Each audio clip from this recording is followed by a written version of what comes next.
எப்பயுமே வந்து இந்த உலகத்தில் எந்த ஒரு ஆசையுமே இல்லாமல் இருந்துட்டு யார் இருக்காங்களோ பாபா வாணியில் சொல்லியிருக்காரு, அவங்க பின்னாடி எல்லாமே வருமா, பணம் எல்லாமே, உறவுகள் அனைத்தும் பிரபஞ்சம் வந்து கூட்டிகிட்டு வருமா பின்னாடி. ஆனால் வந்து அவங்க அலையக்கூடாது, எந்த ஒரு விஷயத்துக்கும் எனக்கு இது வேணும் அது வேணும்னு பிச்சை எடுக்கக்கூடாது. அப்போ அது என்னதான் பண்ணணும், சரிப்பா எனக்கு சேவைக்காக எனக்கு இதெல்லாம் வேணும், எனக்கு இந்த மாதிரி சென்டர் ஆரம்பிக்கணும், சேவை பண்ணணும். ஆனால் என் கான்செப்ட் என்னன்னா, எனக்கு ஒரு பாபா தான், எனக்கு யாருமே கிடையாது. இந்த உலகத்தின் மீது எனக்கு வைராக்கியம் வரணும். யார் இருந்தாலும் இல்லைனாலும் புருஷார்த்தம் எப்படி இருக்கணும், புருஷார்த்தம் வந்து ரொம்ப தீவிரமாக இருக்கணும், அதே சமயத்தில் நம்ம வேலையும் செய்யணும். அதுதான் கான்செப்ட். 2 கான்செப்ட் தப்பாக புரிஞ்சிட்ருக்கோம். ஒன்றா அப்படியே வீட்லேயே உட்காந்து கர்மாத்தீதாகலாம், அது வேஸ்ட்டு. வேலைக்கு போய் அப்படியே அதில் அப்படி கிடையவே கிடையாது. எல்லாமே நீ பண்ணணும், ஆனால் புத்தியில் அந்த மோகம் இருக்கக்கூடாது, அந்த அட்டாச்மெண்ட் இருக்கக்கூடாது. ஆமாம், அது கடைசி அந்த ஒரு கடைசி மீன்ஸ் அது கொஞ்சம் டைமுக்கு அப்புறம் அதுவே புரியும், ஓகே நமக்கு தேவையில்லை அப்படின்னு சொல்லி நீ அது உன் புத்தியில். ஸோ நான் ரெக்கார்டிங் போட்டுட்ருக்கப்பா, 2 பேரும் கேளுங்க, நடுவில் பாபாவோட ஞானம் சொல்லுங்கள், நம்ம யூடியூப்பில் அப்லோட் பண்ணலாம். அது என்ன அப்படின்னா, எந்த ஒரு விஷயம் நம்ம வந்து லைஃப்பில் வந்து பண்ணணும், பாபாவோட விஷயம் எல்லாமே பண்ணணும், ஆனால் அது ஒரு வைராக்கியம் இருக்கணும். எனக்கு இது மேலே ஆசை அவ்வளோ அப்படியே பொங்கக்கூடாது. இப்போ நம்ம ஒரு கார் யூஸ் பண்ணுறோம், ஐயோ காருன்னு அப்படின்னு அலையக்கூடாது. எல்லாமே வந்து ஒரு லிமிட்டு தான். அது மனிதர்களோட அன்பு, பங்களா, காரு, சேவைகள் எல்லாமே ஒரு லிமிட்டு தான். அந்த லிமிட்டை மீறி போகக்கூடாதுன்னு தான் பாபாவோட ஞானம். லிமிட்டை மீறி போயிடுச்சுன்னா உனக்கு யோகா வராது. ஓகேவா? யோகா வரணும் அப்படின்னா எல்லையற்ற வைராக்கியம் வேணும்.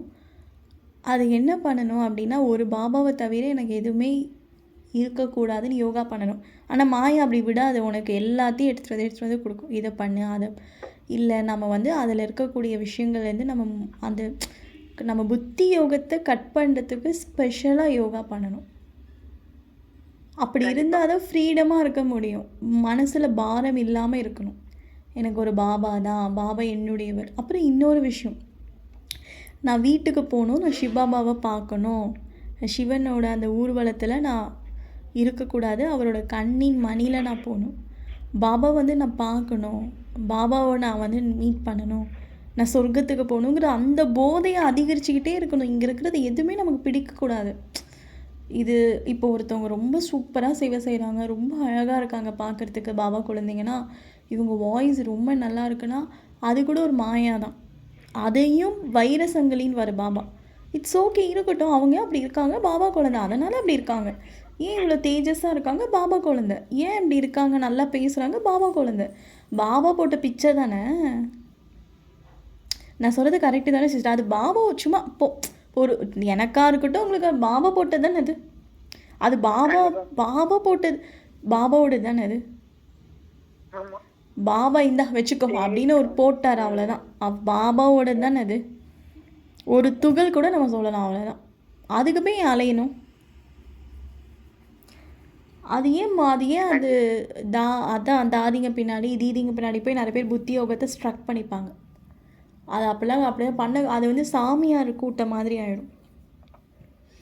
இல்லைனா மரியாதையே கொடுக்க மாட்டாங்க சிஸ்டருங்க. அப்படி கிடையாது, அவங்க நல்லவங்க, நல்லா யோகா பண்ணுறாங்க, புருஷார்த்தம் பண்ணுறாங்கன்னா அவங்களுக்குன்னு ஒரு லிமிட் இருக்குது, அவ்வளோதான். சரி இவங்க ஒரு மனிதன் தான், இவங்க இந்த மாதிரி ஆனதுக்கு பாபா தான் காரணம், அதை மறந்துடணும். அதை வந்து நம்ம இன்ஸ்பிரேஷனாக எடுத்து நிறைய பேர் அப்படி இருக்காங்க சிஸ்டர். ஆக்சுவலாக ஒரு சில சிஸ்டருக்கு ரொம்ப பிடிக்கும், அவங்கள ஒரு ஹீரோ மாதிரி பார்ப்பாங்க, ஹீரோயின் மாதிரி வச்சுருப்பாங்க. அந்த மாதிரி வச்சா யோகா வராது. இன்றைக்கி நேற்று முரளியில் பாபா சொன்னாது, பெயர் ரூபத்தில் போய் மாட்டிக்கிறாங்க, யோகா கண்டிப்பாக வராது. அந்த ஞாபகம் தான் உங்களுக்கு வரும். அப்போது நான் வந்து இங்கேருந்து போகணும் அப்படின்னு அது வந்து ஒரு முரளியில் பாபா சொல்லியிருக்காரு, நீங்கள் இந்த இருட்டுக்குள்ளே சண்டை போடாதீங்க, நீங்கள் மேலே பறந்துருங்க. எப்படி பறக்க முடியும்? அந்த போதை ஏற்படுத்திக்கோ. நான் கடவுளை மீட் பண்ண போகிறேன், நான் கர்மாத்தி தாங்க போகிறேன், அது ஒரு போதை. அந்த போதை அதிகமாகிடுச்சுன்னா ஆட்டோமேட்டிக்காக இந்த அல்பகால போதெல்லாம் கட் ஆகிடும். நம்ம பண்ணுற தப்பு என்னென்னா, இங்கே இருக்கிற போதையை கட் பண்ணிக்கிட்டே இருக்கும் சிசரை வச்சு, அது கட் ஆகாது. நீ பறந்துரு. அதை பவசம் நீ பறந்துரு, நீங்கள் இருக்காத. நீ ஏன் மலைக்கிட்ட மோதிட்டுருக்க, நவுத்துறாது நவராது குழந்தை, நீங்கள் முட்டிட்டு ரத்தம் தான் வரும் தலையில். நீ பறன்றாரு பாபா. நீ பறந்துட்டீங்கன்னா அது என்னமோ பண்ணிட்டு போகுது, உனக்கு என்ன பிரச்சனை? நீ ரொம்ப ஹை ஹில் ஸ்டேஷன் போயிட்டீன்னா கீழே இருக்கிறது எதுவுமே உனக்கு கண்ணுக்கு தெரியாது. நீ அப்படியே பறந்துரு. அதான் அனுமான் காமிச்சிருப்பாங்க, பறந்துரு. பறக்கணுன்னா என்ன அர்த்தம்? நீ ஞானம் வேணும். எப்படி பறக்கிறது? ஃபஸ்ட்டு பறக்கிறதுனா என்ன அர்த்தம்? பறக்கிறது அப்படின்னா அந்த போதை ஏற்படுத்தணும். நம்ம கடவுள் கூட வாழ்ந்துட்டுருக்கேன், நான் கடவுளை கருமாத்தீத் ஆனதுக்கப்புறம் மீட் பண்ண போகிறேன், நான் சொர்க்கத்துக்கு போகிறேன், நான் துவாபரயுகத்தில் ராஜாவாக இருந்தேன், நான் கோயில் கட்ட போகிறேன்னு அந்த சக்கரத்தை சுற்றிக்கிட்டே இருக்கணும். அது சுத்த சுத்த சுத்த சுத்த ஆட்டோமேட்டிக்காக இங்கே இருக்கக்கூடிய எல்லா விஷயமும் செத்துடும். அது சாதாரண விஷயம் கிடையாது. அதிகமாக யோகா பண்ண நிறைய டெஸ்ட்டு பாபா வைப்பார். அந்த ஒவ்வொரு டெஸ்ட் பேப்பராக நீங்கள் ஜெயிச்சு வரணும். நிறைய எமோஷன்ஸ் வரும், நிறையா லஸ்ட் தாட் வரும், நிறைய ஃபீலிங்ஸ் வரும், நிறைய டிப்ரெஷன் வரும், நிறைய விஷயம். இதெல்லாம் சாதாரண விஷயம் கிடையாது. எல்லாமே ஆக்சுவலாக வெளியே வருது. அது ஏன் வருதுன்னா, நீ சீக்கிரமாக வீட்டுக்கு போகணும் அப்படிங்கிறதுக்காக உனக்கு முன்னாடியே வருது. பாபா குழந்தைங்களாம் சில பேர் இருப்பாங்க, அந்நியானிகள் மாதிரியே இருப்பாங்க. அவங்க என்ன பண்ணுவாங்கன்னா, கொஞ்சம் யூடியூப்பில் ஏதாவது பார்த்துக்கிட்டு அப்படியே அந்த அந்த போதையிலேயே இருப்பாங்க. இங்கே உள்ளுக்குள்ளே நடக்கிற சண்டை பற்றி அவங்க கவலையே பட மாட்டாங்க. ஆனால் யார் பாபாவோட வழி பிரகாரம் நடந்து இந்த யூடியூப்லேருந்து விடுதலையாகி, வாட்ஸ்அப்லேருந்து விடுதலையாகி, முதல் மாயாலேருந்து விடுதலையாகி, அவங்களுக்கு தான் அதிகமான போராட்டம் நடக்கும். ஏன் அப்படின்னா அவங்க இதுலேருந்து ஆனால் இவங்களுக்கு அதுவே ஒரு சில பாபா குழந்தைங்க அந்நியானிகளுக்கு அந்த போராட்டம் நடக்காது. ஏன்னா அவங்க பிஸியாக வச்சுக்கிறாங்க தன்னோட மைண்டை. அவங்க என்ன பண்ணுறாங்கன்னா, சும்மா சேவை அதிகமாக பண்ணுவாங்க, ஃபோன் அதிகமாக பார்ப்பாங்க. அவங்களுக்குள்ள அந்த போராட்டம், அந்த அழுக்கு, அந்த வைரஸ் இருக்குன்னே அவங்களுக்கு தெரியாது. ஆனால் யார் தன்னை போர் அடிக்க வைக்கணும், சும்மாவே இருக்கணும் அதிக நேரம், ரொம்ப ரிலாக்ஸ்டாக கொஞ்சம் அமைதி நிலையில் இருக்கும் பொழுது தான் நமக்குள்ளே இவ்வளோ குப்பை இருக்குன்னே அவங்களால ஃபீல் பண்ண முடியும். அதை அழிச்சா அவங்க நாராயணன். இல்லைன்னா அடி உதை வாங்குவாங்க. என்றைக்காக இருந்தாலும் இது எல்லாமே நம்மளை விட்டு போதான் போகுது. சேவையும் நம்மளை விட்டு போதான் போகுது, ஃபோனும் நம்மளை விட்டு போதான் போகுது. எல்லாமே ஒரு நாள் போயிடும். அதுதான் தண்டனை. பாபா சொல்லக்கூடிய தண்டனை தான். அது போகிறதுக்கு முன்னாடி நீயா அதுலேருந்து வந்துட்டீங்கன்னா பால், நானாக பிடுங்கினா ரத்தம்னு வரும் பாபா. கடைசியில் எல்லாமே பிடுங்கப்படும். உங்ககிட்டேருந்து பைபிள் எழுதியிருக்கு. ஃபோனு நீ யூஸ் பண்ணுறது எல்லாமே ஒன்று விட்டு போதான் போகுது. எல்லாம் இப்போ நீ யார், இப்போ ஒரு அம்மாவை, இல்லை ஒரு அப்பாவை, இல்லை ஒரு குழந்தைய, இல்லை ஒரு கணவனை, இல்லை பிகேஸை, நீ யாரை உள்ளுக்குள்ளே இன்ஸ்பிரேஷனாக எடுத்தாலும், யாரை பற்று வச்சாலும் அவங்க ஒரு நாள் இறந்துட்டா என்ன பண்ண முடியும்? அதை யோசிச்சு பார்த்தோமா? அவங்க இறந்துட்டாங்கன்னா நம்ம என்ன பண்ணுவோம்? இப்போ தாதி ஜானகி ஒருத்தவங்க இன்ஸ்பிரேஷனாக வச்சுருந்தாங்க 10 வருஷமாக. அந்த தாதி ஜானகி இறந்ததுக்கப்புறம் அவங்க ஒரு வாரமாக சாப்பிடவே இல்லையா, ஒரு வாரமாக ஒழுங்காக தூங்கலையாம். அப்போது இது என்ன கணக்கில் வரும்? அவங்க ரொம்ப தேம்பி, இது எப்படி தாதி ஜானகி அவங்க பார்த்தாங்களா, இல்லை பாபாவை பார்த்தாங்களா? இது ரியாலிட்டியில் நடந்துச்சு. ஏன் அப்படி இன்ஸ்பிரேஷனாக வைக்கிறீங்கன்றாரு பாபா. பாபா குழந்தைங்களுக்குள்ளேயே இப்படி இன்ஸ்பிரேஷனாக வைக்காதீங்கன்றாரு பாபா. எல்லாம் ஒரு சிவன் தான். அப்போது கடைசி நேரத்தில் சரீரம் விடும்போது தாதி ஜானகி ஞாபகம் தான் வரும். சமோசான்னு ஒருத்தவங்க சொன்னீங்களே சிஸ்டர். ஆமாம், அவங்க சரீரம் வர டைமில் ஏதோ ஆசை வச்சு சமோசா கடைசியாக வேணும்னு சொன்னாங்க. வாங்கிட்டு வந்து கடையில் கொடுத்ததுக்கப்புறம் சாப்பிட்டு சரீரம் வாங்கிட்டாங்க. ஹாஸ்பிட்டலில் நடந்துட்டு பாபா என்ன தப்பாக சொல்கிறாரு? நீ எதையும் அதிகமாக நேசிக்காதுன்றாரு. அது சாப்பாடாக இருக்கட்டும், எதுவாக இருந்தாலும் அதிகமாக பிரம்மகுமாரி தான் அவங்க. பாபா குழந்தை தான். சமோசா வேணும்னு சொல்லிட்டு கடையில் வாங்கிட்டு கொடுத்தாங்க, சரீரம் விட்டுட்டாங்க.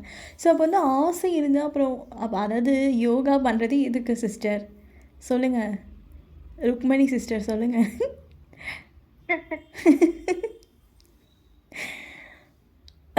யோகா பண்ணுறது எதுக்குன்னா, இங்கேருந்து தப்பிக்கிறதுக்கு தான் யோகா பண்ணுறோம். இங்கே நம்ம என்ன தெரியுமா பண்ணுறோம்? இங்கே மாற்றுறதுக்காக யோகா பண்ணுறோம்.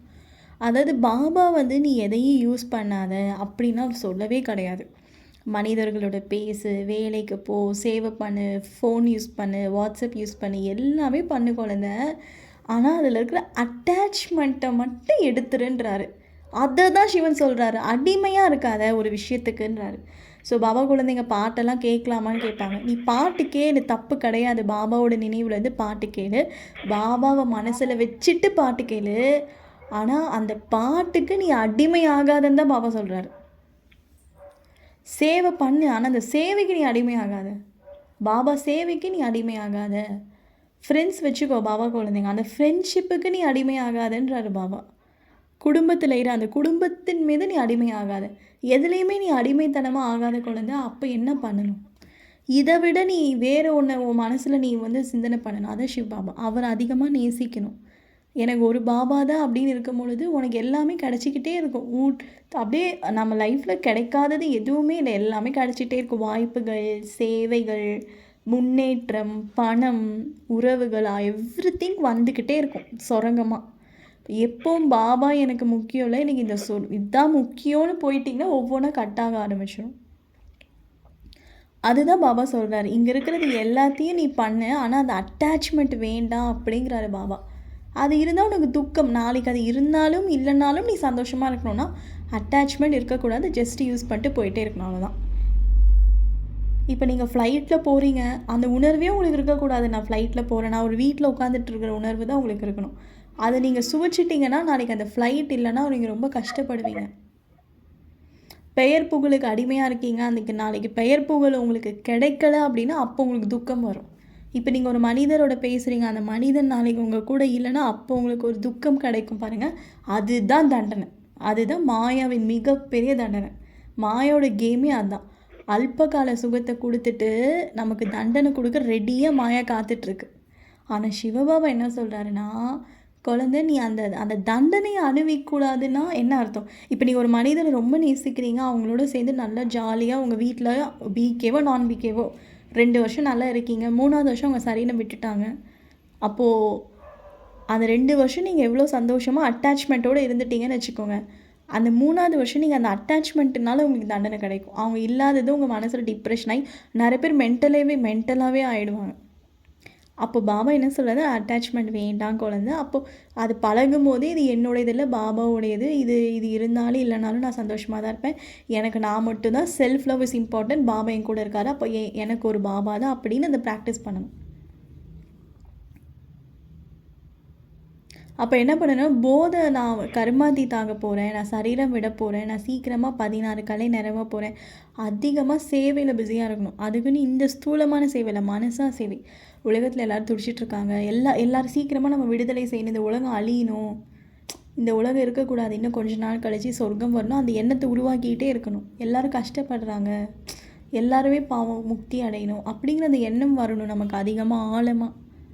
அப்போ அந்த மாதிரி எண்ணம் வரும்பொழுது தான் நம்ம ஒரு உண்மையான அம்மன்னா அதுக்கு பேர் தான் அம்மன். நம்மளும் கிளம்பணும், உலகத்தில் இருக்கிற எல்லா விஷயங்கள் மீதும் நமக்கு எல்லையற்ற வைராக்கியம் வரணும். வெறுக்கக்கூடாது எதையுமே. எல்லையற்ற வைராக்கியம். வெறுப்பு அப்படிங்கிறது விகாரத்தின் மீது வரணும். காமம், கோபம், பற்று, பேராசை, அகங்காரம். ஸோ மாயாவோட கேம் என்னென்னா, உங்களுக்கு அல்பகால சுகத்தை கொடுத்து அது வந்து உங்களுக்கு துக்கத்தையும் கொடுக்கும். ஆனால் பாபா என்ன சொல்கிறாருன்னா, நீ யூஸ் பண்ணும்பொழுதே கர்ம யோகியாக இருன்றாரு பாபா. அப்போது பாபாவோட நினைவுலேருந்து அந்த காரியம் நீங்கள் செய்யும் பொழுது அது அஃபெக்டே உங்களுக்கு ஆகாது. அப்போது வந்து பாபா நினைவுலேருந்து நீங்கள் ஒரு பொருளையோ ஒரு மனிதனையோ இல்லை ஒரு விஷயத்தையோ நீங்கள் பண்ணும் பொழுது அது கர்ம யோகி ஆகிடுது, கர்ம சம்பந்தமாகிடுது, கர்ம பந்தனமாக இருக்காது. அப்போ பாபா தான் எனக்கு எல்லாமே அப்படிங்கிறது நம்ம அதிகமாக ப்ராக்டிஸ் பண்ணணும். ரொம்ப பிஸியாக இருக்கணும்னு ஒரு பாபா. உடலாலேயும் பிஸியாக இருக்கணும், மனசாலையும் பிஸியாக இருக்கணும். அப்போ உலகத்துக்கு நீங்கள் சக்காஷ் கொடுக்க அந்த புண்ணியம் உங்களை காப்பாற்றும். அப்போ அந்த புண்ணியம் அதிகமாக உள்ளே வர என்ன ஆகும்னா ஆத்மா ரொம்ப சந்தோஷமாக இருக்கும். ட்ராமாவோட விதியே நீங்கள் எந்த ஒரு விஷயத்துக்கு அடிமையாக ஆனீங்கனாலே தப்பு பண்ண ஆரம்பிச்சிடுவீங்க. தப்பு பண்ணுறதுக்கு காரணமே தூய்மை கம்மியாக இருக்கனால தான். அப்போ தூய்மை கம்மியாக இருக்குது ஒருத்தவங்க, நீங்கள் தூய்மை கம்மியாக இருக்கனால நீங்கள் தப்பு பண்ணிங்கன்னா தண்டனையும் கன்ஃபார்மாக கிடைக்கும். அதில் எந்த மாற்றமும் கிடையாது.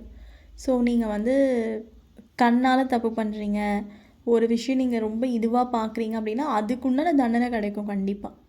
அதுக்கு பாபா என்ன சொல்ல, தண்டனை அனுபவிக்காதீங்கன்றார். இதுதான் ட்ராமாவில் விதி. கண்டிப்பாக எல்லாம் மாயாவோட வழியில் போனாலே தண்டனை கன்ஃபார்மாக கிடைக்கும்.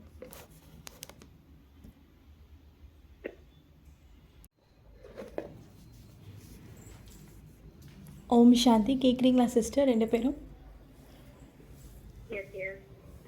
எந்த பாயிண்டில் முடிச்சு?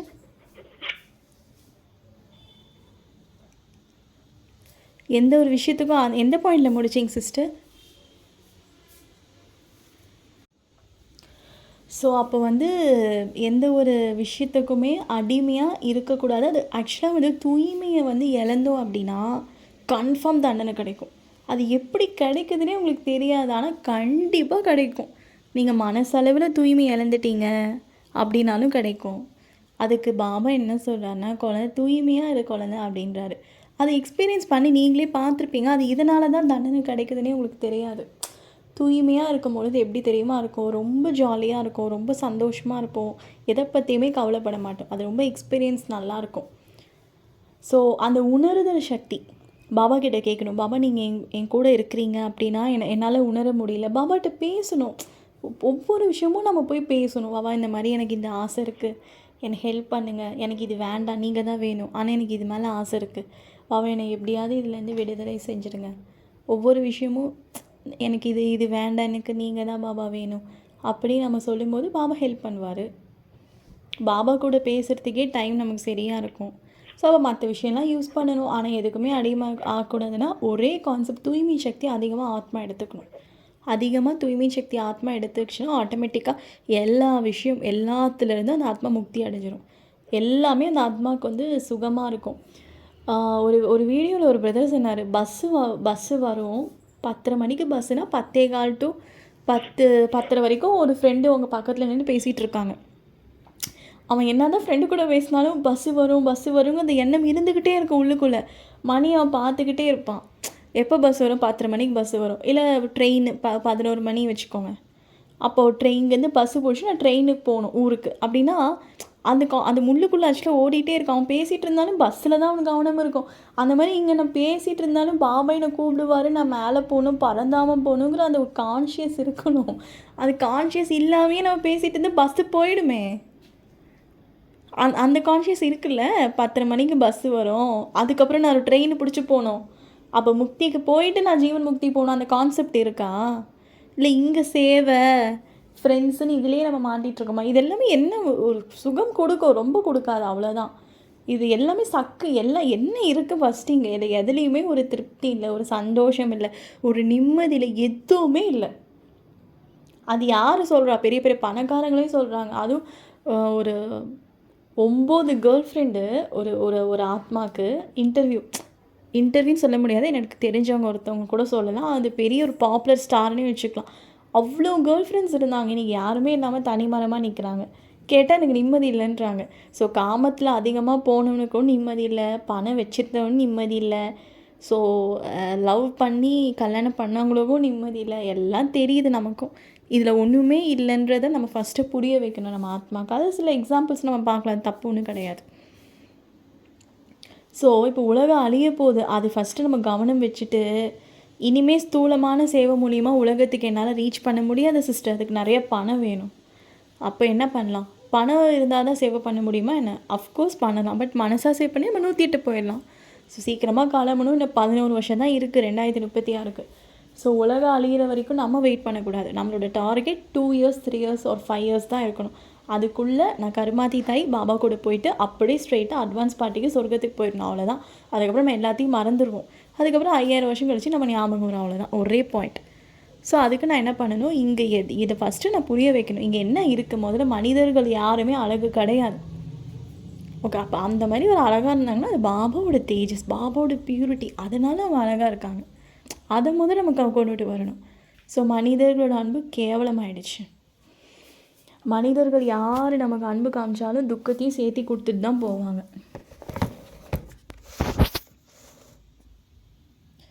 ஸோ மனிதர்களோட அன்பும் சக்கரை, அதுலேயும் ஒன்றும் இல்லை, டேஸ்ட் இல்லாமல் போயிடுச்சு. மனிதர்களோட அழகு அப்படிங்கிறது நம்ம எதை வந்து அழகுன்னு சொல்கிறோம்? இந்த உடம்பையா? ஸோ இந்த உடம்பில் இருக்கக்கூடிய செல்ஸு என்னென்னமோ இருக்குது உடம்புல, அதெல்லாம் சொன்னால் நம்மளால் சாப்பிடக்கூட முடியாது. ஸோ அப்போது இந்த உடல் மீது கவர்ச்சி நமக்கு கண்டிப்பாக வரக்கூடாது. ஒரு ஸ்வெட்டிங் ஸ்மெல் வந்தாலே நம்மளால் தாங்கிக்க முடியல, ஒரு பல்லு வலி வந்தால் எப்படி இருக்குது? ஸோ அந்த ஒரு சில விஷயங்கள் நம்ம நினச்சி பார்க்கும் போது இந்த உடல் ரொம்ப நமக்கு அது மீது ஒரு வெறுப்பு வரும். அது வெறுக்கக்கூடாது, அது ஒன்று இருக்குது, அது எல்லையற்ற வைராக்கியம். ஸோ அடுத்து வேறு என்ன இருக்குது? ஓகே, பணம், சரி, வீடு இருக்குது, ஏசி இருக்குது, கார் இருக்குது, நிம்மதி எப்படி வரும்? அது வந்து என்னுடையதுன்னா அது நிம்மதி வராது, பாபாவுடையதுன்னா நிம்மதியாக இருக்கும். அது பாபாவுடையது, என்ன ஆனாலும் பாபா பார்த்துப்பார், முழுசாக அர்ப்பணம் செய்யணும். ஸோ எல்லாமே ஜீரோவில் போயிட்டுருக்கு மாயாவோட உலகத்தில். இங்கே என்ன இருக்குது முதல்ல வாழ்கிறதுக்கு? சரி, நான் வேலைக்காரங்களை வச்சு வாழ்ந்துக்கிறேன் சிஸ்டர். வேலைக்காரங்களை ஃபஸ்ட்டு நீங்கள் யூஸ் பண்ணி பாருங்கள், அப்போ தெரியும். அது ரொம்ப கொடுமையாக இருக்கும். அந்த வேலைக்காரங்க ஒழுங்காகவே வேலை செய்ய மாட்டாங்க. நீங்கள் இவ்வளோ காசு கொடுக்குறீங்க, ஆனால் அவங்க ஒழுங்காக வேலை செய்ய மாட்டாங்க. அதுவும் துக்கம்தான். நம்மளை பற்றி தப்பு தப்பாக பேசுவாங்க. நம்ம வீட்டுக்கு வந்து நம்மக்கிட்ட வேலை செஞ்சுட்டு நம்மளையே தப்பாக பேசுவாங்க. நம்ம சொன்னதை கேட்க மாட்டாங்க, நமக்கு விசுவாசமாக இருக்க மாட்டாங்க. அதுலேயும் துக்கம்தான் இருக்குது. கார் இருந்தாலும் துக்கம்தான் வரும். காரில் போனால் எப்படி சந்தோஷமாக இருக்க முடியும்? நீங்கள் மனசுலேயும் உங்களுக்கு ஒன்றுமே இல்லையா? மனசே 0%ல் போயிட்டுருக்கு. மனசே ரொம்ப காலியாக இருக்குது. நீங்கள் காரில் போனீங்கன்னா ஜாலியாக இருக்க முடியுமா? ஆனால் நீங்கள் காரில் போகிறீங்களோ ஃப்ளைட்டில் போகிறீங்களோ, மனசு குஷியாக இருந்துச்சுன்னா நீங்கள் பஸ்ஸில் போனாலும் குஷியாக இருக்கும், நடந்து போனாலும் குஷியாக இருக்கும், ஃப்ளைட்டில் போனாலும் குஷியாக இருக்கும். எனக்கு சந்தோஷம் அந்த காரு கொடுக்கல, என் மனசு தான் கொடுக்குது. எனக்கு சந்தோஷம் வந்து இவங்க மனிதர்கள் கொடுக்கல, எனக்கு நான் சந்தோஷமாக இருக்கேன். நீங்கள் உள்ளுக்குள்ளே சந்தோஷமே இல்லாமல் 10 பேர் கூட நீங்கள் பழகினாலும், 10 பேர் கூட நீங்கள் அவுட்டிங் போனாலும் உங்களுக்கு ஒரு சந்தோஷமாகவே இருக்காது. நீங்கள் உள்ளுக்குள்ளேயே சந்தோஷமாக இருந்துட்டு 4 பேர் கூட பேசலனாலும் நீங்கள் ஹாப்பியாக இருப்பீங்க, 4 பேர் கூட பேசினாலும் ஹாப்பியாக இருப்பீங்க. அப்போ உண்மையான லாஜிக் என்னன்னா, உள்ளுக்குள்ளே வைப்ரேஷன் பவர் இருக்கணும். அதுக்கு பாபாவோட இந்த ஞானம் வேணும். அது என்னென்னா, என்னுடையது எதுவும் இல்லை, இந்த உலகத்தில் இருப்பது அனைத்தும் சக்கைக்கு சமமானது. மெயினாக நம்ம எதை பார்க்குறோம்? மெயினாக பணத்தை தான் பார்ப்போம். பணத்துலேயும் ஒன்றும் இல்லை. அழகு சுத்தம், அழகாக யாருமே கிடையாது இந்த உலகத்தில். அப்படியே அழகாக இருக்கிறவங்க பிகேஸ் தான். அதுலேயும் நம்மளால் சொந்தம் கொண்டாட முடியாது. ஏன்னா அந்த அழகு கொடுத்தது சிவபாபா. அந்த பியூரிட்டினால் அவங்க அழகாக இருக்காங்க. ஸோ அதுலேயும் வந்து பியூரிட்டி வந்துடுதா, அப்போ அதுலேயும் நமக்கு உரிமை கொண்டாட முடியாது. ஸோ நம்ம பாடி சம்டைம் அழகாக இருக்குமா யோகா பண்ணால், அதுலேயும் என்னுடைய இதுன்னு கொண்டுட்டு வந்து அழகு போயிடும். அப்புறம் வேறு என்ன? சரி, இவங்க அழகாக இருக்காங்க, இவங்க அசிங்கமாக இருக்காங்கன்னு பார்த்தா அது பாடி கான்ஷியஸ், அதுவுமே பண்ணக்கூடாது. ஸோ ஆத்மா தான் பார்க்கணும். இல்லைனா உனக்கு துக்கம் ஏற்பட்டுரும். நம்ம அழகாக இருக்கவங்க கிட்ட தான் பேசணும்னு தோணும். அப்படி இருந்தால் அது அம்மனே கிடையாது. அவங்க எப்படி ஊனமுற்றவர்களாக இருந்தாலும் சரி, ஹைஃபையாக இருந்தாலும் சரி, எல்லாரையும் ஆத்மான்னு பார்த்து திருஷ்டி கொடுக்கணும். அப்போ தான் பாஸ். பணத்தில் உறவுகள் எப்படி? உறவுகள் எல்லாம் ஏமாத்துறது, போட்டி, பொறாமை, கண்திஷ்டி, கோபம், காமம், இது கலந்த உறவுகள் தான். ஏதோ பாபா குழந்தையாக இருக்கனால கொஞ்சம் நமக்கு பாபா சேஃப்டி பண்ணுறாரு, யோகா கர்ம சம்பந்தத்தில் வரனால. ஸோ அது பாபா சேவைனால பாபா சேஃப்டி பண்ணுவார். இதுவே நார்மலாக பழகினா சேஃப்டி கிடையாது. உறவுகள் ஏமாத்துறாங்க கண்டிப்பாக. ஸோ வேலைக்காரங்களை வச்சிங்கன்னா அவங்களும் உங்களை ஏமாத்துறாங்க. அவங்க ஒன்றும் ஒழுங்காக சமைச்சு கொடுக்காம உங்களே திட்டுவாங்க. ஸோ அப்போ இங்கே என்ன இருக்குது? சரி, ஓகே, நான் வெளியே போகிறேங்க சிஸ்டர், நான் அங்கே எங்கேயும் ஊர் சுற்றுறேன், அமெரிக்கா போகிறேன் ஃபஸ்ட்டு. அங்கே என்ன இருக்கும் முதல்ல எனக்கு புரியல. அங்கே என்ன இருக்கும்? மிஞ்சி போனால் என்ன இருக்கும்? செடி கொடி அழகாக இருக்கும், ஓகே. அப்புறம் போட்டிங் இருக்கும், ரெஸ்டாரண்ட் இருக்கும், வேறு என்ன இருக்கும்? கூலிங்காக இருக்கும், எல்லாம் வெள்ளையாக இருப்பாங்க, அரகுற ட்ரெஸ்ஸில் இருப்பாங்க, இவ்வளோ தான் இருக்கும். சரி, அதையும் மீறி என்ன? தீம் பார்க் இது 7 விஷயம் தான் இருக்கும். இதுக்கு மேலே அங்கே எதுவுமே இருக்காது, கரெக்டாக? என்ன இருக்கும்? ஒரு அழகான பார்க் இருக்கும், எல்லோரும் ஒயிட்டாக இருப்பாங்க, எல்லாம் கொஞ்சம் ஐஃபையாக, ஒரு 7-8 விஷயந்தான் இருக்கும். அதை பார்த்தா உங்களுக்கு சந்தோஷம் கிடச்சிருமா? அமெரிக்கா போனாலும் சரி, ஆஸ்திரேலியா போனாலும் சரி, நீங்கள் ரொம்ப அழகாக இருக்கீங்க, உங்களை எல்லோரும் பார்க்குறாங்க, அதனால் உங்களுக்கு வந்து சந்தோஷம் கிடச்சிருமா? நான் என்ன சொல்கிறேன்னா, சந்தோஷம் அதனால் கிடைக்காது. சந்தோஷம் அப்படிங்கிறது நமக்குள்ளே இருக்குது. அதை ஃபஸ்ட்டு நம்ம புரிஞ்சுக்கணும். சரி, அந்த சந்தோஷம் எல்லாமே தற்காலிகமானது தான் நான் சொல்ல வரேன். உங்களுக்கு 100க்கு ஒரு 10% தான் கிடைக்கும். அந்த 10% நீங்கள் சுவைச்சிட்டிங்கன்னா, அந்த 10% நீங்கள் ஒரு வேளை சுவைச்சிட்டிங்கன்னு வச்சுக்கோங்களேன், சுவைச்சிட்டிங்க, அந்த கிடைக்கிறதே 10% தான். அந்த 10% நீங்கள் ஸ்வீகாரம் பண்ணிட்டீங்க, அப்படி என்னுடையதுன்னு பண்ணிட்டீங்கன்னா 50% தண்டனை காத்துட்ருக்கு. 50% தண்டனை காத்துட்ருக்கு. ஆனால் அந்த 10% நீங்கள் ஸ்வீகாரம் பண்ணாமல் பாபாவுடையதுன்னு அதை அனுபவிச்சிங்கன்னா உங்களுக்கு 50% டிஸ்கவுண்ட். நோ தண்டனை, அவ்வளோதான். இவ்வளோ தான் கான்செப்ட், வேறு எதுவுமே கிடையாது. இது வந்து நீங்கள் ஒவ்வொரு விஷயமும் அனுபவிக்கிறீங்க, நல்லா சுவைச்சிக்கிறீங்க, அந்த மாயாவோட அல்பகால சுகத்தை நல்லா எல்லாம் போதை ஏற்றிக்கிட்டீங்கன்னு வச்சுக்கோங்களேன், அதுக்குண்டான தண்டனையே நீங்கள் அனுபவிக்கணும். அதுக்கு பாபா என்ன சொல்கிறாருன்னா, அதை நீங்கள் ஏற்றுக்காதீங்கன்றாரு. உள்ளுக்குள்ளே போகக்கூடாது, நான் தான் வரணும். அப்போது உங்களுக்கு அந்த 50% தண்டனை கிடையாது. இதுதான் பாபாவோட கான்செப்ட். நம்ம எப்படின்னா, இது சின்ன மாயாவை அனுபவிக்கிறது, அதுக்கு தண்டனையும் அனுபவிக்கிறது, இப்படியே போயிட்டு இருந்தால் திரேத்தாயுகம். அது எல்லாத்தையும் கட் பண்ணி என்னுடையது எதுவுமே இல்லை, பாபாவுடையது. நீங்கள் யோகா அந்த ஸ்திதி இருந்தால் நீங்கள் ரொம்ப ஹாப்பியாக இருப்பீங்க. ஒரு அம்மன் வந்து எல்லாரையும் ஆத்துமான்னு பார்த்தா தான் சகாஷ் கொடுக்க முடியும். இவங்க பணக்காரங்க, இவங்க அழகாக இருக்காங்க, இவங்க கோடீஸ்வரங்க, இவங்கள மட்டும் நம்ம பார்த்தோன்னா அப்போ ஏழைகள் மீது வெறுப்பு தான் வரும். கொஞ்சம் அழகு கம்மியாக இருக்கான்னா அவங்கள பிடிக்காது. அப்படி இருக்கக்கூடாது. அப்போ நீங்கள் ஃபெயில். அப்போ திரேத்தாயுகம் தானே. ஒரு அம்மன்னா எப்படி இருக்கணும்? எல்லாரையும் ஆத்மாவாக பார்க்கணும். அவங்க அழகாக இருந்தாலும் சரி, பணம் இருந்தாலும் சரி, பணம் இல்லைனாலும் சரி, ஏழையாக இருந்தாலும் சரி, எல்லோரும் ஈக்குவலாக பார்த்தா தான் சக்காஷ் கொடுக்க முடியும். நீ அப்படி சக்காஷ் கொடுத்தினா தான் நீ அம்மன். அப்போ தான் உனக்கு சிவனோட அதீந்திரிய சுகம் கிடைக்கும். அப்போ இந்த எல்லைக்குட்பட்ட விஷயம் நீங்கள் மாற்றுறீங்கன்னா மாற்றுறது பிரச்சனை இல்லை, தண்டனையும் கிடைக்கும். அதுதான் இப்போ நான் சொல்லிகிட்ருக்கேன். அதுக்கு என்ன பண்ணுங்கன்னா, எல்லைக்குட்பட்ட விஷயம் யூஸ் பண்ணும் பொழுதே அது என்னுடையது இல்லை, பாபாவுடையதுன்னு ஒவ்வொரு செகண்டும் சமர்ப்பணம் அர்ப்பணம் செஞ்சுக்கிட்டே இருங்கன்றாரு பாபா. அதை அர்ப்பணம் செய்ய செய்ய செய்ய அது என்னுடையது இல்லைன்றது வந்துடும். நான் யாரு கூடயே பேசுகிறேன்னா அது பாபாட்ட சொல்லிவிட்டு யோகா பண்ணிட்டு தான் பேசணும். நான் ஒரு காரியம் செய்கிறேன்னா அது பாபா கிட்ட சொல்லிவிட்டு அதுக்கு பெர்மிஷன் கேட்டுட்டு அது பாபாவோட நினைவுலேருந்தே அந்த காரியம் செய்யணும். இல்லை அப்படின்னா மாயை காத்துட்ருக்கான் பிகேஸ்க்கு தான், எப்படா இவங்களுக்கு அடி கொடுக்கலான்னு. ஒவ்வொரு விஷயமும் நீங்கள் அவர்கிட்ட சொல்லிவிட்டு அவரை முன்னாடி வச்சுட்டு பாபாவிட்ட பேசணும். பாபா இங்கே பாருங்கள், இது எனக்கு முக்கியம் இல்லை, நீங்கள் தான் எனக்கு முக்கியம் அப்படின்னு அந்த விஷயத்தை நீங்கள் யூஸ் பண்ணால் மோக ஜீதாத்மா ஆயிடலாம். ஒரு சில பேர் பார்த்துருப்பீங்க, அவங்க டெய்லரிங் பண்ணிக்கிட்டே பாட்டு கேட்பான். அவனுக்கு பாட்டு கேட்கறது தான் போதை, டெய்லரிங் மேலே போதையே இருக்காது. டிரைவரும் அப்படி தான், பஸ்ஸு ஓட்டிகிட்டே இருப்பான், பாட்டு கேட்குறதுல தான் அவனுக்கு போதை. அந்த மாதிரி ஒவ்வொரு விஷயமும் நான் பாபாவை நினைக்கிறது தான் எனக்கு போதை. ரோட்டில் நடந்து போகிறனாலையோ, சாரீ கட்டுறனாலையோ, சாப்பிட்றனாலையோ, ஃப்ரெண்ட்ஸ் கூட பேசுகிறனால எனக்கு போதை கிடையாது. எனக்கு போதை சிவன் மட்டும்தான். குடிகாரனுக்கு எப்படி அந்த குடிக்கிற போதையோ அந்த மாதிரி பாபாவோட முரளி, பாபாவோட யோகா இதில் மட்டும்தான் நீ போதையாக இருக்கணும்.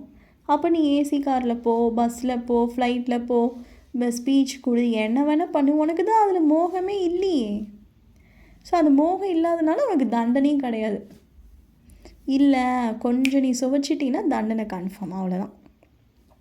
அப்போ என்ன பண்ணணும்னா, பெஸ்ட்டு இந்த உலகத்தை விட்டு நான் கிளம்பணும், அந்த யோகா ப்ராக்டிஸ் பண்ணணும். உலகத்தில் எல்லோரும் துடிச்சிட்ருக்காங்க, அவங்களுக்கு நான் சக்காஷ் கொடுக்கணும். மனசு ஃபில் ஆகிடுமா? தேர்டு, சொர்க்கத்தோட போதையை அதிகரிச்சுக்கிட்டே இருக்கணும். சொர்க்கத்தை பற்றி நினைக்கணும், துவாபரயுகம் பற்றி கோயில் நான் கட்டினா அப்படின்னு இப்படி ஸ்பின்னிங் ஆஃப் சக்ரா அதை பண்ணிகிட்டே இருக்கணும். அப்போது இது அடிப்படை முடியல சிஸ்டர், கஷ்டம்தான். அப்போ என்ன பண்ணணும்? அமிர்தவேளை யோகா எந்திரிச்சு தூய்மை சக்தி, ஆரஞ்சு கலர் ரேஸ் எனக்குள்ளே போயிட்டுருக்கு, 45 மினிட்ஸ் சாலிடாக எடுக்கணும். தூய்மை சக்தி எடுத்து உலகத்துக்கு தூய்மை சக்தி கொடுத்தா எல்லாமே ஈஸியாக சால்வ் ஆகிடும். தூய்மை சக்தி யாருக்கு அதிகமாக இருக்கோ அவங்களால தான் சந்தோஷமாக இருக்க முடியும்.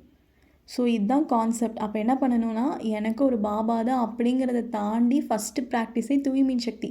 பியூரிட்டி இருந்தால் தான் எனக்கு ஒரு பாபான்னு ஃபஸ்ட்டு சொல்ல முடியும். எனக்கு ஒரு பாபா அப்படின்னு நான் இருந்தால் தான் என்னால் கர்ம பந்தனத்துலேருந்து தப்பிக்க முடியும். அப்போ தான் எனக்கு பியூரிட்டி இருந்தால் தான் நான் என்ன பண்ண முடியும், இங்கே இருக்கக்கூடிய அட்டாச்மெண்ட்லேருந்து நான் விலக முடியும். ஓகேங்களா?